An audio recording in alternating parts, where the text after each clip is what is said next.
hermosas promesas, entonces nosotros vamos a cantar el himno 281. He decidido seguir a Cristo.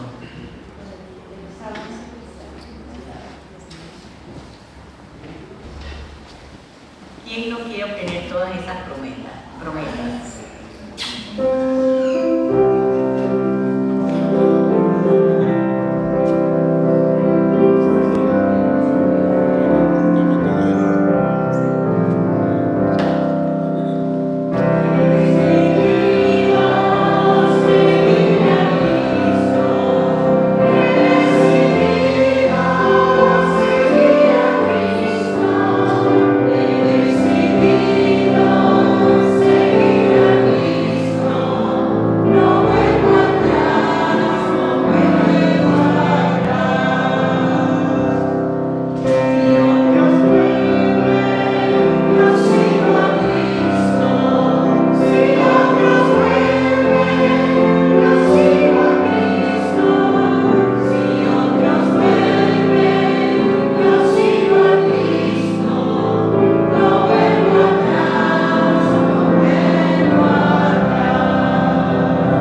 de nosotros recibamos esa bendición de Dios en esta mañana.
Quiero decirles que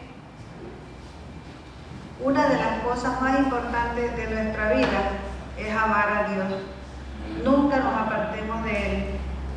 ¿Y cómo podemos demostrar el amor a Dios? Es estando aquí entre hermanos, amándonos los unos con los otros, como Dios Jesús nos mandó. Él ordenó, dice, amamos los unos con los otros, como yo os he amado.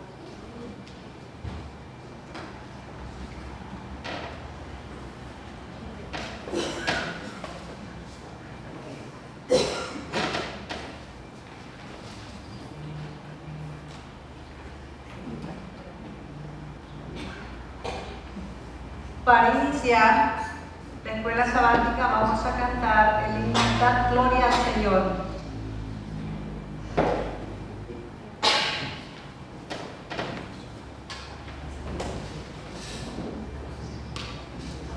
Número 2.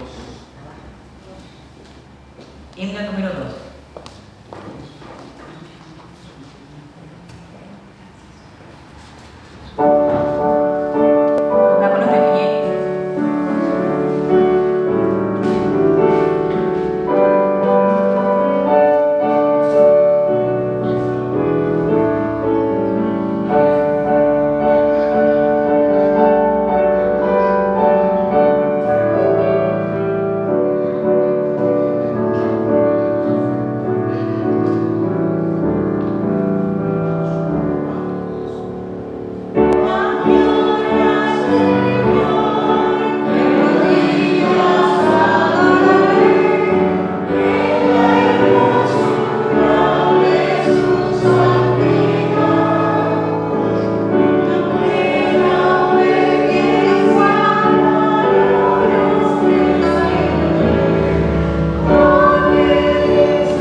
El tema de hoy se titula Jesús y una mujer restaurada.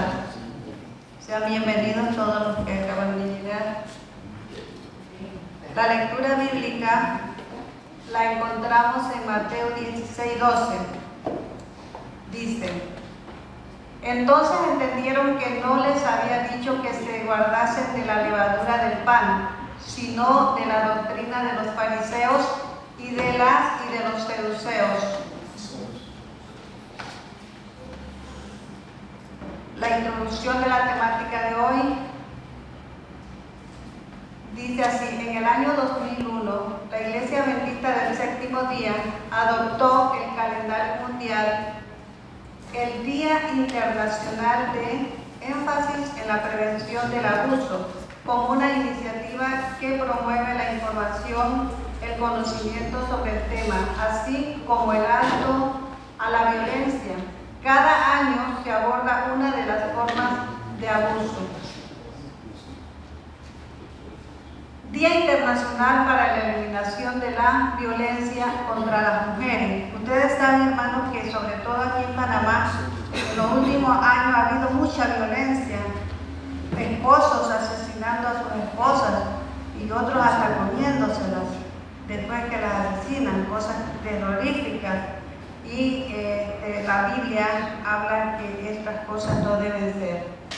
Dice: a través del ministerio de la mujer se hace énfasis especialmente el abuso contra la mujer y los niños, así como la prevención en cuanto a convertirse en generadoras de violencia. Según la Organización Mundial de la Salud, la violencia contra las mujeres es una experiencia presente en todo el mundo, con serias implicaciones para la salud pública y proporciones epidémicas. Esta mañana recordaremos la historia de aquella mujer que fue hallada en adulterio, siguiendo el relato del libro deseado de toda la gente, registrado en el Evangelio de Juan, capítulo 8, 1 al 11. Este acontecimiento relata cómo los escribas y fariseos estaban tratando de entrampar a Jesús para acusarlo de infringir la ley de Moisés y tomarse atribuciones que no le correspondían. En el caso que vamos a presentar, el objetivo, ¿verdad?, era este. Los fariseos querían entrampar a Jesús, pero utilizaron, en el caso que yo considero que la mujer pues era culpable, pero aun cuando sea una mujer culpable de algo, no merece tanto ultraje. Entonces Jesús fue interrumpido. Él estaba, ¿verdad?, en un momento. Entonces un grupo de fariseos y escribas se acercó a él, arrastrando a una mujer aterrorizada, a quien con sus voces duras y ávidas acusaron de haber violado el séptimo mandamiento. Habiéndola empujado hasta la presencia de Jesús, le dijeron con hipocresía: manifestación de respeto. En la ley de Moisés nos mandó apedrear a tales. ¿Tú qué dices?, le preguntaron a Jesús. Jesús miró un momento la escena. Temblorosa víctima avergonzada, los dignatarios de rostro duro, sin rastro de compasión alguna humana. Su espíritu de pureza inmaculada sentía repugnancia por este espectáculo. Bien sabía él con qué propósito se le había traído este caso. Leía el corazón y conocía el carácter y la vida de cada uno de los que estaban en su presencia. Pero Jesús dice: aquellos hombres que se daban por guardianes de la justicia habían inducido ellos mismos a su víctima al pecado, al fin de poder entrampar a Jesús.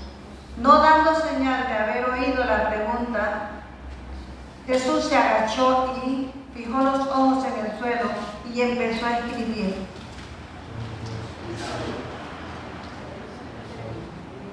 No cabe duda que los fariseos tenían puesta su vista en entrampar a Jesús y usaron todos los medios posibles para hacerlo. conocer la maldad de su corazón y con toda su furia usaron a la mujer adúltera para conseguir su objetivo. Propiciaron frente a Jesús una escena de franca violencia, humillación y vergüenza. Lo que estaban acostumbrados ellos a hacer siempre con la gente. Sin embargo, Jesús mira con detenimiento lo que estaba sucediendo. Él veía más allá de cada acción, insulto, juicio y amenaza. Jesús vino para mostrarnos la forma correcta de actuar. Vino para mostrar a las personas que sufren maltrato que hay un nuevo horizonte para ellas. Impacientes por su ventilación y su aparente indiferencia, los acusadores se acercaron para imponer el asunto a su atención, pero cuando sus ojos siguiendo los de Jesús cayeron sobre el pavimento a sus pies, cambió la expresión de su rostro. ¿Por qué? Porque lo que estaba escribiendo, ¿qué creen ustedes que era lo que estaba escribiendo Jesús allí? Correctamente, hermano Roberto, lo que habían cometido cada uno de ellos, o sea que nadie estaba limpio. Entonces allí, trazados delante de ellos, estaban los secretos culpables de su propia vida. El pueblo que miraba vio el cambio y repentino de la expresión y se adelantó para descubrir lo que ellos estaban mirando con tanto asombro y vergüenza. Levantándose entonces y fijando sus ojos en los ancianos maquinadores, Jesús dijo: el que de vosotros esté sin pecado, sea el primero en arrojar la piedra contra ella. Y volviéndose a agachar, continuó escribiendo en el suelo. En el relato, Jesús expuso de una manera muy ingeniosa y fina las verdaderas acciones de los acusadores. ¿Y cuáles son las acciones de los hombres cuando no andan con Cristo? Puro pecado. Hasta cada palabra que sale de su boca es pecado. Entonces les mostró a ellos mismos su verdadera condición. No había puesto de lado la ley dada por Moisés, ni había usurpado la autoridad de Roma. Los acusadores habían sido derrotados, uno tras otro, con la cabeza y los ojos bajos. Se fueron furtivamente, dejando a su víctima con el compasivo Salvador.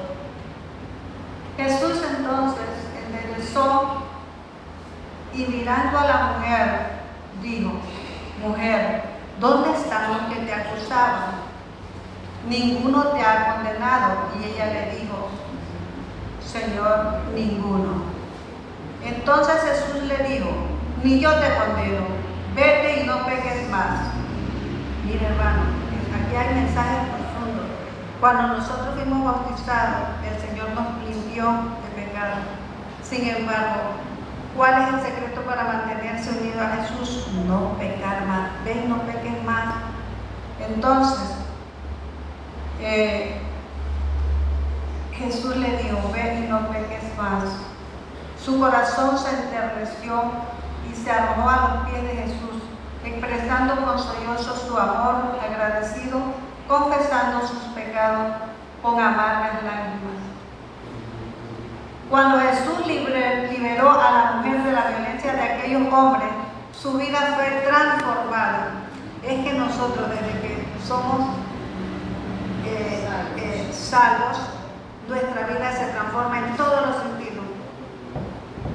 Y las personas que nos rodean lo saben y nos lo dan, porque a mí, cuando yo recién me bauticé, me decían en el trabajo: ¿qué pasó contigo? Y entonces dice: cuando Jesús liberó a la mujer de la violencia de aquellos hombres, su vida fue transformada. Jesús le dio la oportunidad de empezar una nueva vida, una vida digna, sin maltrato. Jesús puso en ella valor, estima propia. Ella se convirtió en una nueva persona, seguidora fiel del Señor, que llevó a otros al conocimiento del Salvador. Miren, la misión, hermanos.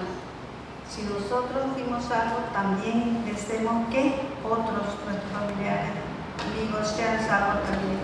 Y tenemos este deber. A continuación, hermanos, vamos a ver el misionero que no nos trae una colombiana.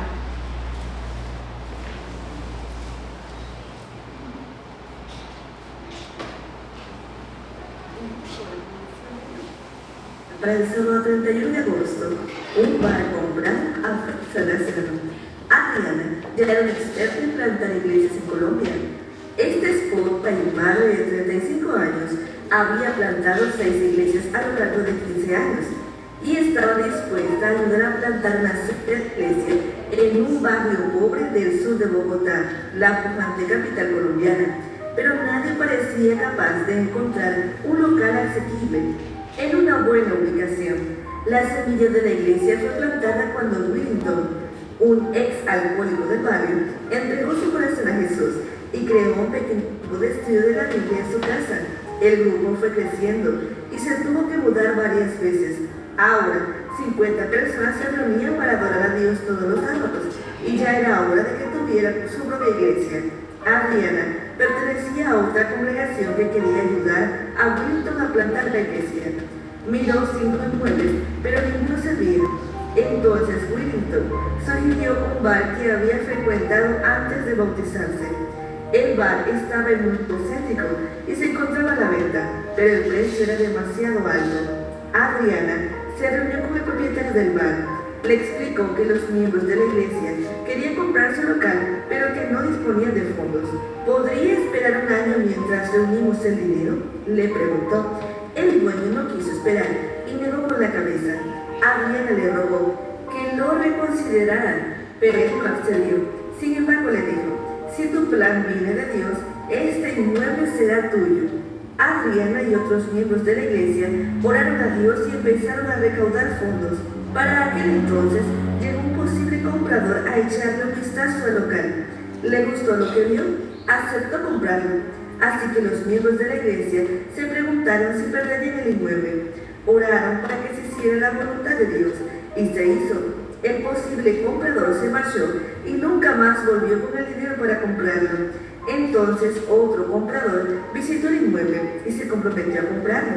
Parecía que esta vez la venta sí se llevaría a cabo. Los miembros de la iglesia volvieron a orar para que se hiciera la voluntad de Dios y el comprador no regresó con el dinero. El dueño del bar no entendía por qué el local no se lograba vender. Redujo el precio y volvió a reducirlo una vez más. Sin embargo, seguía sin encontrar comprador. Adriana estaba convencida de que Dios tenía un plan para convertir el bar en una iglesia adventista y en un centro de influencia. El centro de influencia enseñaría habilidades para la vida a la gente de la comunidad y ayudaría a los que luchan contra el alcoholismo. Adriana volvió a visitar al dueño del bar. No vas a lograr vender este inmueble, le dijo atrevidamente. Nos lo vas a vender a nosotros, porque se convertirá en un lugar que ayudará a la comunidad y glorificará a Dios. Pasó un año y los miembros de la iglesia reunieron dinero suficiente para comprar el inmueble al precio más bajo. Un dirigente de la iglesia visitó al propietario para cerrar la venta. El propietario expresó su alivio por haber podido vender finalmente el local. No había podido vender este inmueble porque esos adventistas habían estado orando para comprarlo, dijo. 2 semanas después, el inmueble se vendió a la iglesia adventista. El precio final fue reducido. Era la mitad del valor del mercado de inmuebles similares en aquella zona. Hoy, Adriana alaba a Dios por la iglesia y el nuevo centro de influencia. Ella comenta: todos oramos por este lugar. Cuando Dios tiene un plan, nada ni nadie puede cambiarlo. Parte de la ofrenda del 13º sábado de este trimestre ayudará a abrir 2 centros de influencia para ayudar a niños que están en riesgo de caer en el alcoholismo y la drogadicción en Colombia. Los centros de influencia estarán ubicados en la ciudad de Buenaventura y Puerto Tejada. Gracias por planificar una generosa ofrenda para este 28 de septiembre. Amén, hermano. Qué felicidad, ¿verdad? Saber que cuando las cosas vienen de Dios, así son. El versículo de memoria para memorizar hoy es: y cuando estén orando, si tienen algo contra alguien, perdónale, para que su Padre que está en los cielos perdone también sus ofensas. Marcos 11:25. Muchas personas quieren que los perdonen, pero ellos no saben perdonar, y eso es lo triste de los seres humanos. A continuación tenemos el repaso de la lección que hoy nos da nuestro hermano doctor Roberto Quirós. Adelante, hermano.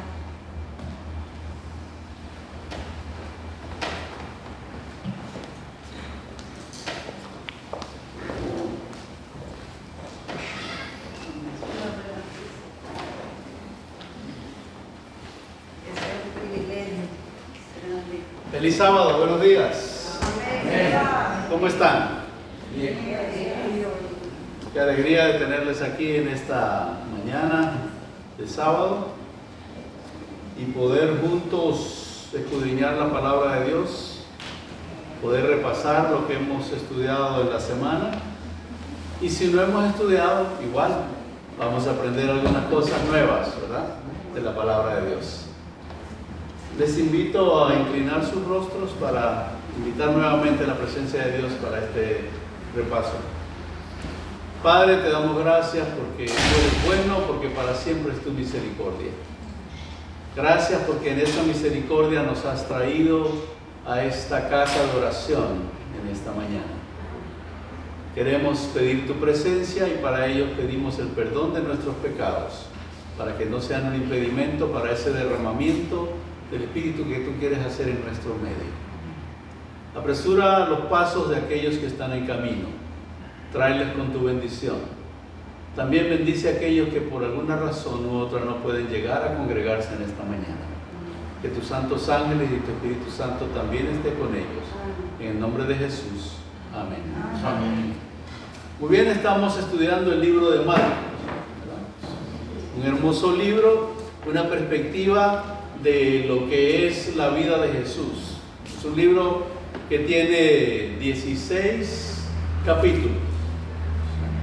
Y estamos en la lección número 9 de 13. Estamos estudiando los capítulos 11 y 12. Así que ¿cuántos nos quedan?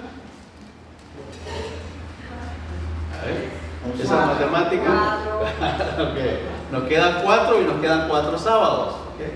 Así que vamos a ver cómo el autor de la lección va a dividir estos capítulos. Ahora, repasando, este es un evangelio que comienza diciendo que Jesús es el Hijo de Dios. Y enseguida dice, ¿por qué vino Jesús? Vino a morir por nosotros.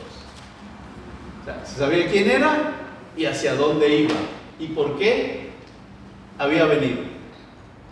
Los eruditos nos dicen que se cree que fue Juan Marcos, este joven cuya madre era la dueña del aposento alto, que debió ser una mansión en Jerusalén, que era una ciudad cara, porque allí fue el derramamiento del Espíritu Santo, donde habían 120 personas. Entonces no era una casita muy pequeña, ¿no? También se cree que este joven Marcos es el joven que él relata que estuvo siguiendo a Jesús, envuelto en una sábana, y cuando prendieron a Jesús, los soldados trataron de agarrarlo y él se soltó de la sábana y corrió desnudo a su casa. También es el joven que acompañó a Pablo y a Bernabé, y como el trabajo era muy arduo, ¿qué hizo? Se regresó. Y Pablo al principio no quiso saber nada de él, pero Bernabé, que era su pariente, dijo, no, vamos a darle una segunda oportunidad. Y luego Pablo dice que era como un hijo para él. Pablo sintió que era un joven dedicado al Señor y que es importante dar segundas oportunidades. Pero también se le ve a Marcos muy asociado con el apóstol Pedro. Se dice que Pedro que también aprendió que las segundas oportunidades son importantes, adoptó a Marcos como su hijo en la fe, y los eruditos piensan que el Evangelio según San Marcos está basado en los relatos del apóstol Pedro, las vivencias de Pedro, obviamente inspiradas por el Espíritu Santo, puestas para nosotros como el Evangelio según San Marcos. Una pequeña síntesis del contexto. Ahora vamos al capítulo 11. El capítulo 11 de Marcos comienza con una historia. Bienvenida, hermana Ana Virginia. Feliz sábado. Comienza con una historia que todos conocemos. ¿Quién se acuerda qué historia es la primera que está ahí en el capítulo 11? Dice que venían entre Betfagé y Betania, y Jesús les dijo algo. ¿Qué les dijo? Váyanse a cierto sitio y ¿qué van a encontrar? Un pollino. ¿Qué era un pollino? El hijo de una asna. El espíritu de profecía dice que venía la madre y el pollino. Y Jesús les dijo, van a encontrar una persona que va a ser así, van a encontrar ese pollino, y si alguien les pregunta por qué lo sueltan, ¿qué le deben decir? El Señor lo necesita y cuando termine con él, lo va a devolver. ¿Qué estaba haciendo Jesús al decir eso? ¿Qué creen que estaba haciendo Jesús? Es un gesto de humildad muy grande. Antes del gesto de humildad, Jesús le está diciendo, yo conozco el futuro. ¿Y quién conoce el futuro? Solo Dios. ¿Qué les está diciendo? Yo soy Dios. Por eso quiero que ustedes tengan fe que yo soy Dios. Independientemente de lo que pase esta semana, recuerden que yo soy Dios. Y aunque ya les había dicho que él iba a ir a Jerusalén, que iba a ser tomado por los gentiles, y que los fariseos y los escribas lo iban a entregar a los gentiles, iba a ser muerto y al tercer día iba a resucitar, ellos no querían escuchar eso. No querían, porque ellos tenían una expectativa diferente del Mesías. Entonces comienza esta semana, la semana que muchos le dicen la semana del sufrimiento de Jesús. Estamos hablando del domingo que en muchos sitios, muchos hermanos cristianos le llaman el domingo de Ramos, ¿no? De ese domingo estamos hablando. Pero Jesús comienza esa semana con algo muy importante y algo que ellos esperaban y pareciera que los iba a engañar, porque Jesús manda a buscar un pollino, un pequeño asno, para entrar a Jerusalén. Y había una tradición que comenzó con el rey Salomón. Cuando el hermano Adonías supo que su padre estaba muy enfermo, él quiso usurpar el trono y trajo al sumo sacerdote, al general del rey David. Y cuando el profeta le dice y la mamá de Salomón le dicen a David, le van a usurpar el trono a aquel a quien Dios ha escogido. Entonces David manda que traigan su asna, que suban a Salomón su hijo y que lo proclamen el rey de Israel. Entonces será Salomón que va a tomar el reino de su padre David, que entra a Jerusalén en un pollino. Dice 1 Corintios 10 que todas estas cosas fueron escritas para nuestra admonición, para para que nosotros, los que vivimos en el fin del tiempo, sepamos que todo esto es para que nosotros aprendamos algo. Ese domingo, cuando Jesús hace la entrada triunfal, lo estaba haciendo porque Zacarías, inspirado por Jesús mismo, había dicho que Jesús iba a entrar en Jerusalén como rey. Entonces Jesús solamente estaba cumpliendo las profecías, y porque Jesús había dicho: y yo, si fuere levantado, a todos atraeré a mí mismo.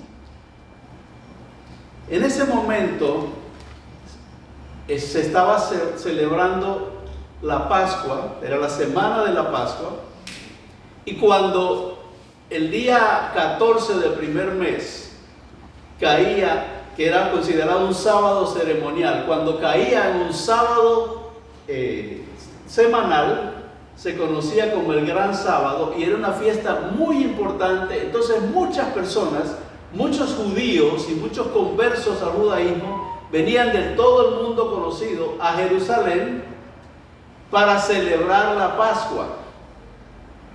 El historiador Flavio Josefo dice que para saber cuántas personas habían en la ciudad, lo hacían contando el número de corderos que eran degollados para comer en el día 14, siguiendo la tradición que comenzó cuando salieron de Israel. Y se estima que había más de 2 millones de personas en Jerusalén.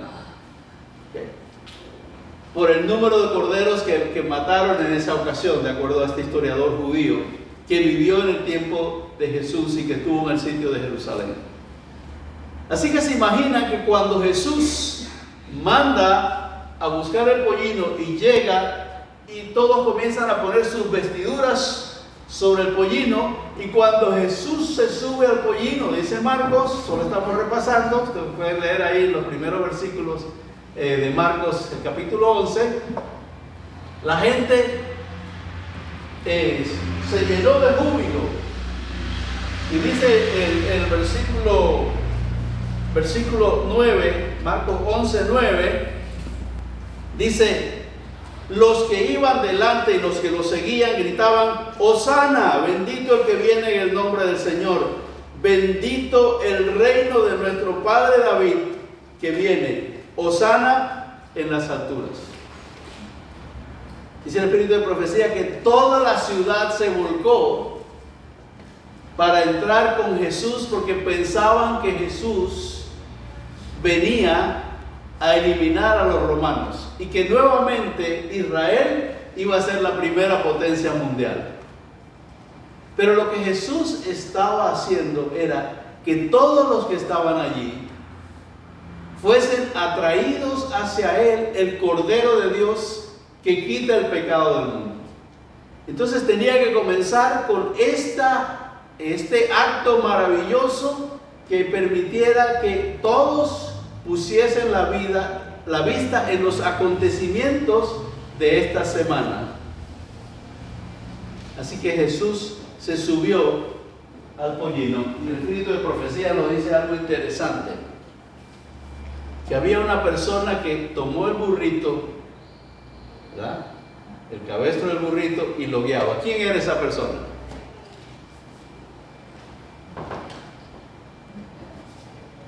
Alguien a quien Jesús había resucitado. Lázaro. ¿Okay? ¿Por qué? Porque los judíos, los escribas y los fariseos, cuando Jesús resucitó a Lázaro, Lázaro era un testimonio viviente de que Jesús era Dios. Y entonces querían matar a Jesús y a aquel que era un testimonio viviente del poder de Jesús. Y entonces era un acto tan lindo que ese a quien Jesús había resucitado, su amigo, el que lo cuidaba en su casa, llevaba el burrito en el cual el Rey de Reyes y Señor de Señores estaba entrando en la ciudad. ¡Qué hermoso! Ahí estaban los cojos, Los paralíticos que Jesús había sanado, saltando, gloria a Dios, bendito el que viene en el nombre del Señor. Aquellos que no hablaban, gritaban. Aquellos que no habían tenido vida, los leprosos, todos esos estaban allí. Y el resto del pueblo se contagió. Y así, en resumen, fue lo que pasó el primer día, ese primer domingo de esa semana de la pasión de Cristo, como la llaman mucho. Entonces, Jesús llegó al templo y todos pensaban que se iba a proclamar, iba a expulsar a los romanos. ¿Y qué hizo Jesús? Era un acto, eso iba a ser un acto humano. Dice el versículo 11, Jesús entró en Jerusalén, Marcos 11, y entró en Jerusalén, fue al templo, y después de mirar todo alrededor, salió para Betania con los 12 discípulos, siendo ya avanzada la hora. Se acabó el show, Jesús se fue a descansar. Versículo 12, hermano. Yo he visto un hombre montado en un pollino, en un asno, hermano, y es de verse, porque los pies casi le llegan al suelo. Porque es muy chiquito. ¿Sí? Los agricultores del norte de México en la mañanita, usted ve muchos agricultores. ¿Y por qué van en esos pollinos, en esos asnos? Porque los caballos no resisten mucho. Son muy fuertes. El calor en el desierto. Así que estos animales son pequeños, pero son sumamente resistentes. Muy resistentes. Sí. Así que yo solamente me imaginaba ver a Jesús en un asno. Tiene que ser que los pies le estaban llegando al suelo. Una imagen impresionante, sencilla. Muy bien, comienza el siguiente día. ¿Qué día sería? Lunes, que pasó el domingo. Y a partir del versículo 12 nos da el segundo relato. Y este es un relato, como lo llama el autor de la lección, son historias que son sándwiches, emparedadas. Porque es una historia metida entre otras, que es como el pan. O sea, la primera historia es el pan de arriba, después viene el mensaje central, que es el centro, la hamburguesa, vegetariana espero, ¿verdad? Y después viene el otro pan, que es el final de la primera historia, porque hay algo que el Señor quiere enseñarnos. En esa historia dice que Jesús volvió de Betania. ¿Y dónde se quedaba en Betania? En casa de Lázaro, María y Marta, ¿verdad? Los hermanos.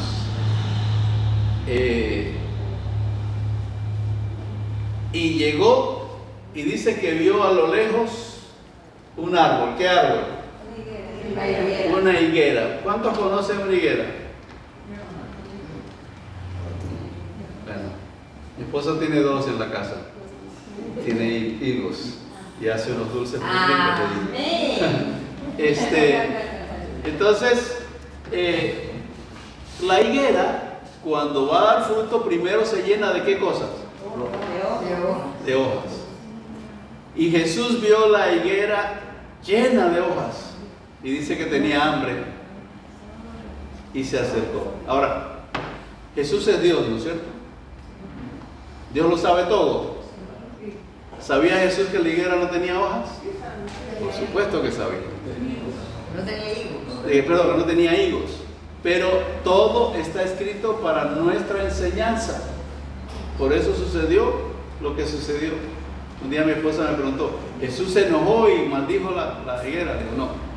Y hoy vamos a estudiar qué es lo que significa esa higuera. Jesús llegó y la higuera y apartó las hojas, y ¿cuánto higo encontró? Y entonces dijo lo que está registrado ahí en la Biblia: que nadie más coma fruto de ti, nunca más. Y siguió su camino hacia Jerusalén. bajando por el Monte de los Olivos, entrando por la Puerta de Oro, por donde había entrado el día anterior, ¿verdad? Pasando por el arroyo de Cedrón, llega a Jerusalén y encuentra algo horroroso. ¿Qué encontró? Comercio alrededor del templo. Sí. El templo era algo hermoso, con unas columnas que se requerían 3 personas agarradas de la mano para rodearla. Bueno, yo lo más que he visto es lo que hemos visto en Egipto, que eran 2 personas, tal vez un poquito más, ¿no? Sí, columnas inmensas en esos templos en Egipto. Así eran las columnas del templo de Jerusalén. Y había varios atrios. En la primera parte del atrio era el atrio hasta donde podían llegar los gentiles.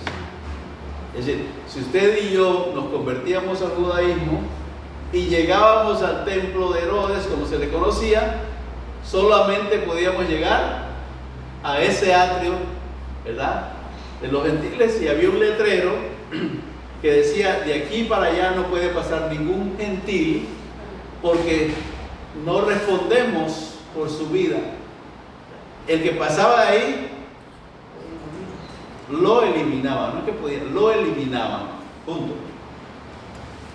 Entonces, en ese atrio, el sumo sacerdote y sus más allegados tenían un gran negocio. Primero, allí no se podía comprar si no era con el dinero del templo, la moneda del templo. ¿Por qué? Porque los denarios, que eran romanos, que estaban contaminados, no podían comprar cosas del templo. Entonces, el primer negocio era tener una casa de cambio. Segundo negocio, usted venía con un cordero, el sacerdote lo revisaba y le decía: este cordero no es el cordero que se pide para el sacrificio, se lo voy a comprar, mire que soy buena gente, le voy a dar un buen precio, pero le voy a vender otro. Y ese cordero pasaba a los corderos que después iban a ser vendidos como buenos. Era un gran negocio. No ha cambiado, No ha cambiado. ¿Ok? Entonces Jesús voltea las mesas donde estaban los cambistas, toma un látigo y todos miraban a Dios en el rostro de Jesús, la ira de Dios en el rostro de Jesús. Les estaba llegando una palabra que comienza con J, juicio. Hay algo que leí, no recuerdo en qué libro, pero dice que ellos vendían la sangre de los animales para abono a los agricultores. Eso no lo había leído yo. Yo sí lo leí. Okay. Entonces, mira, ¿a dónde llegó el sí, perdón, hermano? tenían un negocio. Se dice que era el sumo sacerdote el que manejaba ese negocio. Así que Jesús lo saca de allí y dice lo que está registrado, versículo 17, Marcos 11, 17, dice: y les enseñaba diciendo: ¿no está escrito, mi casa será llamada casa de oración para todas las naciones? Pero ustedes la han hecho cueva de ladrones. Pregunto, ¿qué es la casa de Dios hoy? Esta es la casa de Dios, dedicada al Señor. Debe ser la casa de oración para todas las naciones. Ahora, preguntémonos, ¿en qué la hemos convertido hoy? Pero la casa de Dios no solo es esto. El apóstol Pablo dice que no sabéis que vuestro cuerpo es el templo del Espíritu Santo, el cual está en vosotros, el cual tenéis de Dios y que no sois vuestros. ¿Cómo cuidamos el templo del Espíritu Santo? ¿Será que Jesús tiene que venir y limpiar este templo del Espíritu Santo? Hermanos, se supone que cuando nos bautizamos, ¿verdad? Somos lavados del pecado y nacidos a nueva vida. Sí. Entonces yo pienso que en ese instante no es que tenemos que esperar cuando ya Jesús venga para limpiarnos, sino que es un proceso que vamos. La salvación es un proceso. En el bautismo nos comprometemos con el Señor. Es el matrimonio con Jesús, pero a veces fallamos. Y por eso es que periódicamente tenemos el servicio de comunión, que es un rebautismo, porque todos pecamos, ¿verdad? Y entonces, aunque todos los días, dice Pablo, que no se debe poner el sol sobre vuestro enojo, todos los días tenemos que, antes de ir a la cama, hacer un recuento del día y pedir perdón por esos pecados, pero el momento del servicio de comunión y de la Santa Cena tenemos la oportunidad de nuevamente ser limpios de todas las cosas. Sí, hermano. Roberto, yo pensaba que cuando tú hablaste de la higuera, ahora que tú dices que tu esposa tiene 2 y tira fruto, yo siempre pensé que la maldición era para siempre, que no iban a dar fruto, pero fue para esa mata que estaba ahí. Nada más. Hay la mata esa. Alguien quiero que me busque, vamos a explicar eso, vamos para allá. ¿Cuál es el mensaje? Porque estas dos historias están entrelazadas. Vamos a ir al libro de Jeremías, alguien me lea Jeremías, el capítulo 8, versículos 12 al 14, y vamos a entender la lección de la higuera. Un voluntario que lea Jeremías, capítulo 8, versículos 12 al 14. ¿Se han avergonzado de haber hecho abominación? Ciertamente no se han avergonzado en lo más mínimo, ni saben lo que es la vergüenza. Caerán por tanto entre los que caigan. Cuando los castigue caerán, dice Jehová.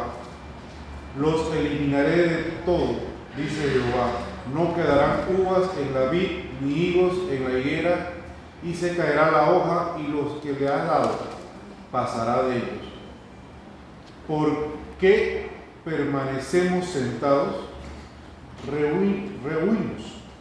Entremos en las ciudades fortificadas y perezcamos allí, porque Jehová vuestro Dios nos ha destinado a perecer y nos ha dado a beber aguas envenenadas, porque hemos pecado contra Jehová. Okay.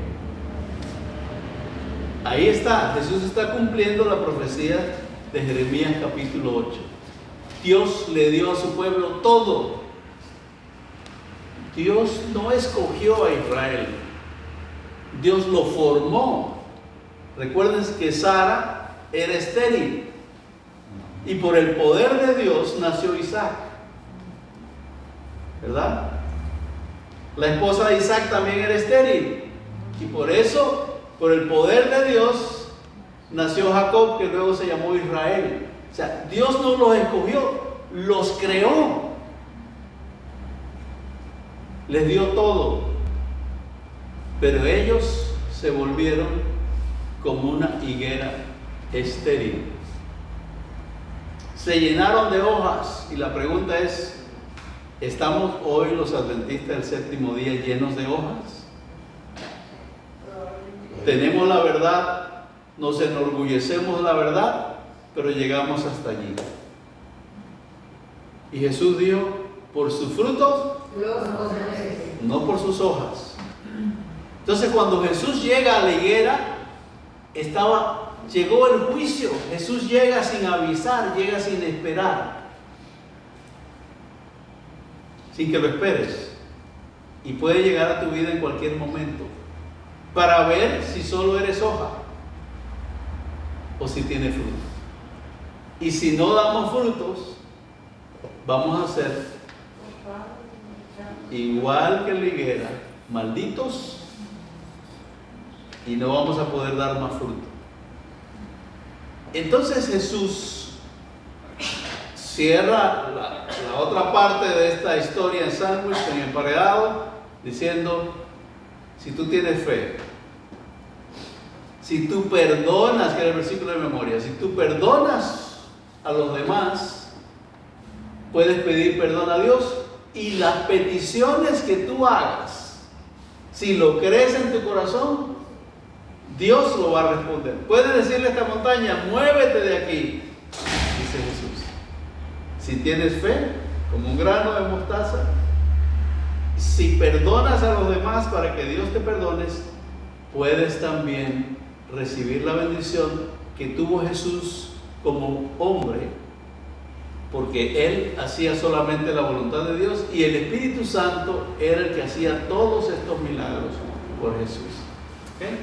Entonces, el tiempo avanza rápido. Okay. Luego del evento de la higuera y de que sacó a los mercaderes, llegaron, versículo 27 en adelante, llegaron los dirigentes judíos y le dicen, ¿quién te dio a ti el poder para echarlos fuera? ¿Cuántas veces nosotros hacemos lo mismo? Cuando tenemos un problema, perdemos el empleo, o se enferma alguien en la familia, ¿verdad? Señor, ¿quién te ha dado el poder para hacerme esto? Cuidado, cuidado. Como cristianos, lo que necesitamos es tener fe inquebrantable en Dios. Amén. Él debe ser la razón de vivir nuestra. Todas las cosas debemos ponerlas en sus manos de amor. Todas nuestras oraciones deben ser, hágase tu voluntad. Yo pido esto, pero Señor, yo soy un pecador. Yo ni siquiera sé orar como conviene.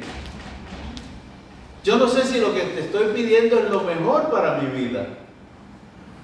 Por eso hágase tu voluntad. Y Jesús, que leía todos los pensamientos y tenía una manera de contestar con la sabiduría divina, entonces le dice, díganme de quién provino Juan el Bautista, por quién predicaba, por él mismo o por mandato de Dios. Y entonces ellos se reunieron y dicen, esta pregunta está muy difícil. Así como ellos lo querían entrampar, esta pregunta también tenía doble filo. Si decimos que era de Dios, nos va a decir, ¿ustedes por qué no le creyeron? Y si decimos que es de los hombres, todo el pueblo sabía que era un profeta de Dios y nos van a linchar. Mejor mentimos y decimos, no sabemos. Entonces Jesús dice, bueno, si ustedes no saben, yo tampoco les voy a contestar lo que me están preguntando. A veces nosotros somos como Pedro, ¿verdad? Tenemos la mente en primera y la lengua en cuarta, para los que manejan, ¿cierto? Deberíamos aprender de Jesús. Pensar primero, orar primero y luego hablar. Okay. Y cuando hay alguna controversia, pedir sabiduría para salirse de una manera tan elegante como lo hacía nuestro Señor Jesús. Solamente inspirado por el Espíritu Santo. Muy bien, pasamos al capítulo 12. Jesús les narra entre los versículos 1 y 12 acerca de una viña. Vamos a ir al libro de Isaías, el capítulo 5, para ver de dónde viene esta parábola que Jesús está diciendo. Isaías capítulo 5 del verso 1 al 7 dice, Cantaré ahora a mi amado el canto de mi amado acerca de su viña. Mi bien amado tenía una viña en una fértil colina. La cavó por todas partes, quitó sus piedras y la plantó de vides escogidas. Edificó una torre en medio de ella y también excavó en ella un lagar. Esperaba que produjera uvas buenas, pero solo produjo uvas silvestres. Y ahora, moradores de Jerusalén y hombres de Judá, juzguen entre mí y mi viña. ¿Qué más se puede hacer por mi viña que yo no haya hecho en ella? ¿Por qué, cuando esperaba que produjera uvas buenas, produjo uvas silvestres? Ahora pues, dejen que les diga lo que yo he de hacer a mi viña. Quitaré su vallado y será consumida. Derribaré su muro y será pisoteada. Y haré que quede desolada. No será podada ni labrada, y crecerán zarzas y espinos. También mandaré a las nubes que no derramen lluvia sobre ella. Ciertamente la viña del Señor de los ejércitos es la casa de Israel, y los hombres de Judá su plantío delicioso. Él esperaba equidad, pero hubo derramamiento de sangre. Justicia, pero hubo clamor. Allí vemos que esta parábola que el Señor les está diciendo a los dirigentes del templo viene de la profecía de Isaías. Y ellos sabían que estaba hablando de ellos porque la viña representaba a Israel. Le dice: yo hice todo por ustedes. Les mandé profetas y los mataron. A uno lo partieron con una sierra en dos. Los apedrearon, hicieron lo que quisieron con los profetas. Por eso Jesús le dijo a sus siervos que fueran, y los apedrearon y los golpearon y no le dieron nada. Entonces dijo: bueno, voy a mandar a mi hijo. Verán a mi hijo, que es el dueño, el heredero, y lo van a respetar. Y mandó al hijo y dijeron: aquí viene el heredero, tomemos, matémoslo y nos quedamos con la viña. Estaba diciendo Jesús: ahora el hijo del dueño de la viña está aquí y ustedes me quieren matar. Entonces les digo,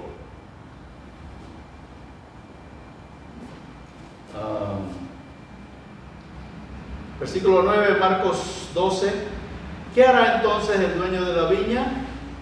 Vendrá y destruirá a los labradores y dará la viña a otros.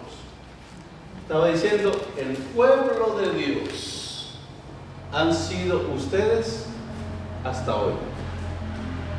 Más tarde le dice, después que le había dicho: mi casa, casa de oración será llamada, después le dice: vuestra casa, porque me han rechazado, yo estoy saliendo de ahí, ya no es mi casa.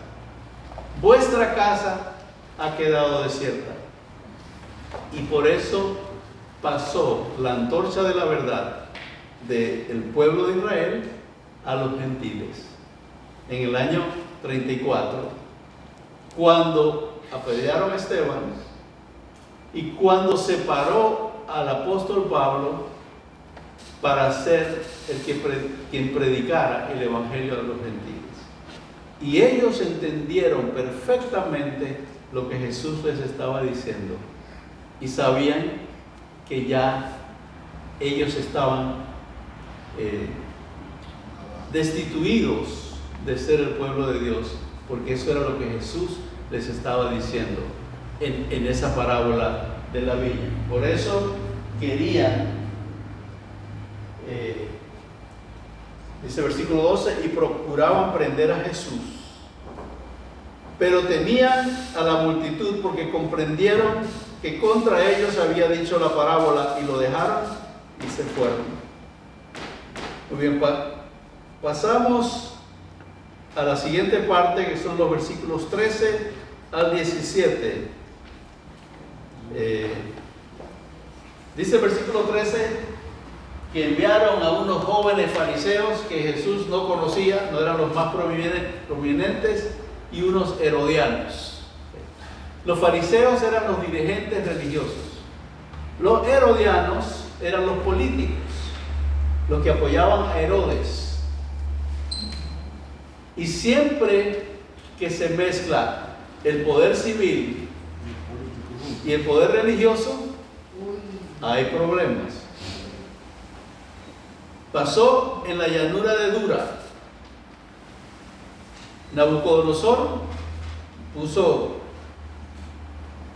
una estatua de oro y pidió que lo adoraran. Y a los tres amigos de Daniel, Ananías, Misael y Azarías, o Sadrach, Mesach y Abednego, que no habían hecho nada contra el poder civil, que los echaran en el fuego ardiente porque no adoraban la estatua. Combinaron el poder civil con el poder religioso. Y aquí están pasando exactamente lo mismo. Poder civil con poder religioso, cuestionando a Jesús. Al fin del tiempo, también la unión del poder civil y el poder religioso van a perseguir y tratar de matar a todos aquellos que no adoren a la bestia y a su imagen, que no adoren el día falso de adoración. Es exactamente lo mismo. Y llegaron y le preguntaron, otra vez una pregunta de doble filo: Maestro, tú que eres, que nadie te dice qué hacer porque tú tienes sabiduría divina, ¿es lícito pagar tributos al César? Esa pregunta, según ellos, iban a entrampar a Jesús, porque si él decía sí, es lícito, lo iban a acusar de que no seguía la ley de Moisés contra el pueblo. Y si decía no es lícito, lo iban a culpar con los romanos, que él estaba levantando una insurrección en contra de Roma. Y Jesús le dice: ¿por qué me tentáis? Me dice: tráigame un denario. Un denario era la moneda de pago de un día de jornal. Y en esa moneda decía: Tiberio César, hijo del divino Augusto César. Era una manera de adoración a la deidad romana. Se usaba para pagar tributo, porque con eso se le recordaba a Israel que ellos eran súbditos de César, porque el Dios Augusto César era más poderoso que el Dios de Israel, por eso los había conquistado. Y entonces Jesús les dice: ¿y qué es lo que dice esa moneda? ¿La imagen de quién está allí? Y entonces ellos dicen: de César. Y le digo: bueno, dad a César lo que es de César y a Dios lo que es de Dios. Les está diciendo: ¿por qué están ustedes sometidos por el Imperio Romano? Porque solo tenían hojas. Si ellos hubiesen sido fieles en obedecer a Dios y en la observancia de los mandamientos y del sábado de corazón, nunca hubiesen sido llevados cautivos por ninguna otra nación, y ellos lo sabían. Por eso ahora que ustedes por desobediencia buscaron ser súbditos de otra nación, tienen que cumplir con los requisitos, porque Dios es quien quita reyes y pone reyes. Por eso los cristianos debemos obedecer las leyes civiles siempre y cuando no estén en contra de la ley de Dios. Eso es lo que nos enseña Jesús también en esta parábola. Viene la siguiente controversia. Recuerden que el título de esta semana era Controversias en Jerusalén. Ahora vinieron otros, los saduceos. ¿Quiénes eran los saduceos? A ver. ¿En qué creían los saduceos? En el Pentateuco. Solo creían en el Pentateuco, ¿verdad? Hoy los llamaríamos agnósticos. No creían en nada que no pudiesen ver o palpar. No creían en la resurrección. No creían en los ángeles. Entonces, pero lo interesante de todo esto es que los saduceos eran muy poderosos, eran muy ricos. Y por subterfugios, por engaño y por dinero, compraban la posición de sumo sacerdote. Los sumos sacerdotes eran saduceos. Caifás y Anás eran saduceos. Imagínense en manos de quién estaba la iglesia de Dios en ese momento.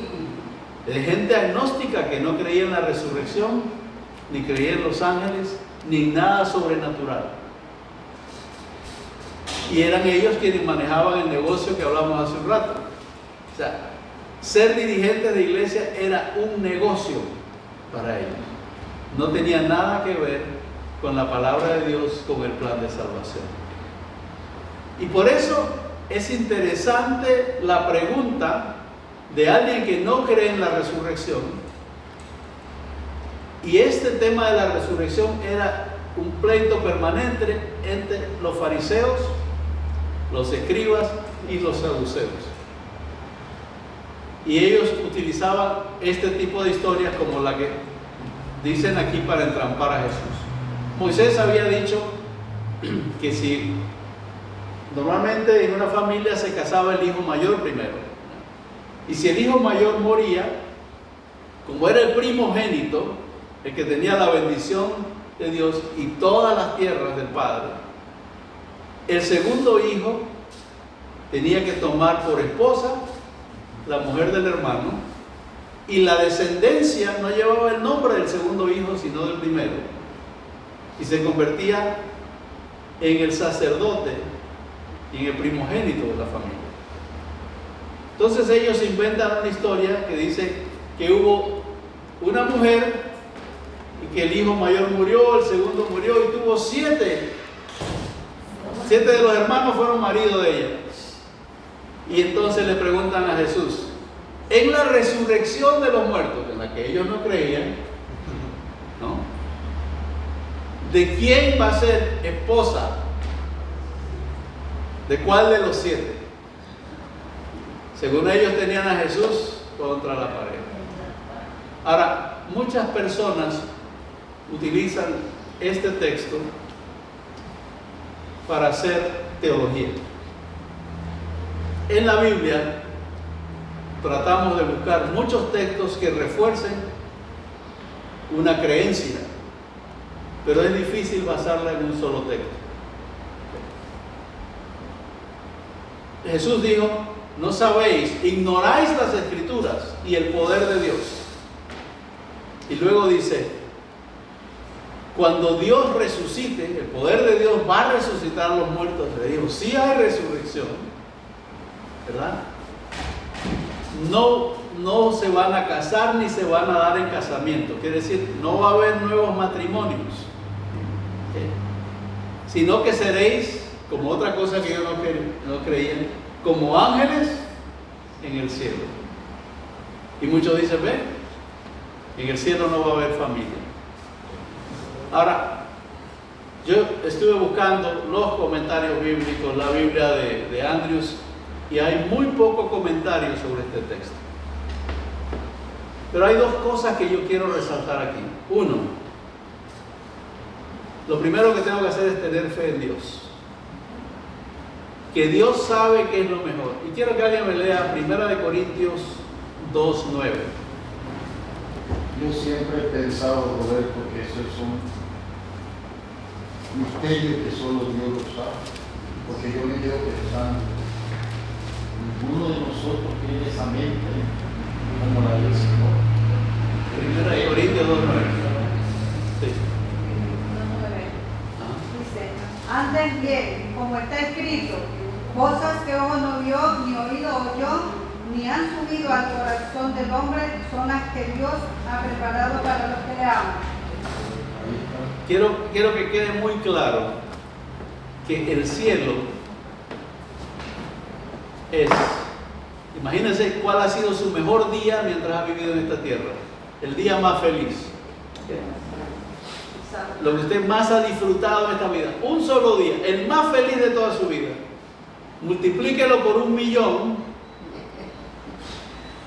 y el cielo va a ser toda la eternidad así como es. Yo le decía a mi esposa, cuando uno va afuera del país, qué cosa más linda, y después le digo, oye, pero en el cielo será precioso, cosa que yo esto lo veo precioso, pero aquello será mejor. Entonces Dios me da ese creo que está aquí en la tierra, no hay nada, con lo que Él nos tiene comparado. Ni nos imaginamos las bellezas, las glorias. Lo que sí es que la familia, el hogar, el mejor hogar que uno tenga aquí, siempre tiene problemas. Sí. No importa lo que usted tenga aquí, siempre tiene una mancha, siempre tiene un lunar. Yo tengo una colita. Sí. Pero en el cielo todo va a ser 1.000 veces, 1.000.000 de veces mejor que el mejor de sus días aquí. Sí. Entonces no cuestionemos a Dios, sino que aceptémoslo por fe. Terminamos la última parte, que es la parte del jueves, que llega un joven escriba y dice: te he escuchado, Señor, que tú respondes con sabiduría, pero me gustaría saber cuál es el mandamiento más importante. En el Pentateuco hay 613 mandamientos, no solamente el Decálogo, muchos mandamientos de Dios. Ahora, Señor, ¿cuál es el más importante? Y entonces Jesús, con esa sabiduría divina, le dice: amarás al Señor tu Dios con todo tu corazón, con toda tu alma y con toda tu mente. ¿Qué queda después de amar al Señor con todo tu corazón, toda tu alma y toda tu mente? Nada. Dios tiene que ser el único en tu vida. Y cuando Dios sea el único en tu vida, entonces vas a representar mi carácter y vas a amar a tu prójimo como a ti mismo. Allí Dios resume el Decálogo y está citando, ¿verdad?, la Shema, Deuteronomio 6, 4 y 5. Shema significa: oye Israel, Jehová vuestro Dios, Jehová uno es. Y Levíticos 19. Es decir, el Señor quiere que nosotros lo amemos de corazón. Y este joven escriba dijo: bien has contestado, porque todo eso que has dicho es mejor que los sacrificios. Y Jesús le dice: estás cerca del reino de Dios. Solo te falta una cosa: aceptarme como tu Salvador. Y hoy te digo a ti, para terminar, estamos cerca del reino de Dios, pero solamente si aceptamos a Jesús y lo amamos con todo nuestro corazón, con toda nuestra alma y con toda nuestra mente, entonces tendremos la salvación. Que Dios le bendiga. Amén. Hermano, le damos las gracias por este repaso de la lección tan exhaustivo que nos ha hecho el hermano Roberto, porque verdaderamente hay cosas que a veces uno las pasa desapercibido cuando lee la palabra de Dios, pero el hermano Roberto tiene aquella virtud que él entra en cada detalle. Así lo debemos hacer nosotros el estudio. Por eso es importante estudiar en grupo, hermano, porque lo que no sé yo lo sabe Víctor, y en esa medida, ¿verdad?, nos queda claro. Por eso es importantísimo el repaso de la lección, que no se lo pierdan, siempre tratemos de estar acá temprano. Dice, en su vida Jesús nos enseñó la manera correcta de proceder.